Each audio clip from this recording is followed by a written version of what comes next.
হইছে আমাকে হাত পাও আমাকে অনেক কষ্ট আমাকে যদি একটু ঘর বাড়ি দিত তাহলে আমরা একটু ঘর বাড়ি দিলে বাচ্চাগুলো পড়ালেখা করাইতে পারতাম নিজেরও একটু শান্তিতে থাকতে পারতাম। স্বামী গুণ আছে স্বামীরও একটু ইনকাম করে আনগে আমাকে দুগা ভাত ডাল দিল তবে খাইয়ে শান্তির মতন দিনটুক পার করতে পারতাম।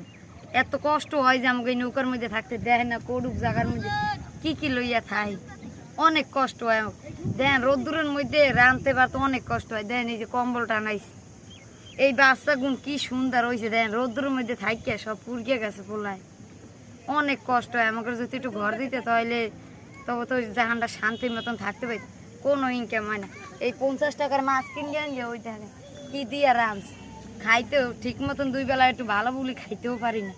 যে ঈদ কুরবানি আয় না সব জায়গায় গোস্ত দেয় কিন্তু আমাকে ওই মেম্বার চেয়ারম্যান কইবে না যে 1 কেজি মাংস দিলাম তোমরা নিয়ে নৌকায় নৌকায় একটু খাও কইবে নিজে এই সবার যে ঘর দিছে না